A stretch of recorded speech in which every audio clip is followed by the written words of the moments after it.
As your children move into a new developmental stage, you have to parent differently. We call it parenting shifts. Let me explain that to you. I'm Dr. Scott Taransky.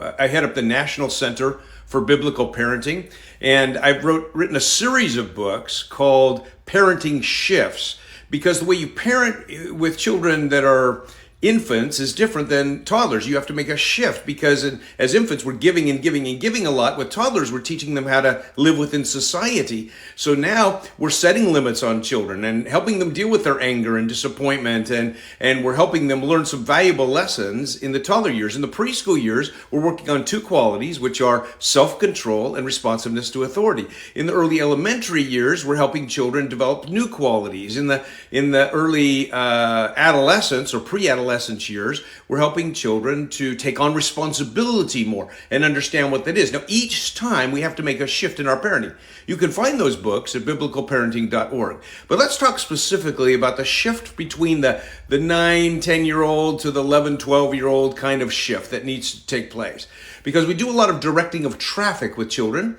When they're younger, we teach them how to solve problems in the 6 to 9-year-old age so that they have the tools they need. But when they start to get to adolescence, 11, 12 years old, we're making a very important shift that requires more dialogue. So often we'll do table talk and allow a child to tell me what's wrong. Tell me why you think I'm unfair.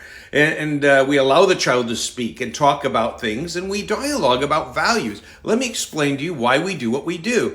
Because these children are forming their value system as they enter adolescence, as we make this very important shift in their lives that's helping them to address these things. And we're trying to do these things earlier on as well, but developmentally they're ready for it as they're developing their own judgments and their own attitudes about life. So we must do some formation here that's going to use firmness, but also a lot of dialogue to help them. Every developmental stage requires shifts. Keep that in mind in your parenting. You always got to be growing and learning. And if you want to take a look at those books, you can find them at biblicalparenting.org.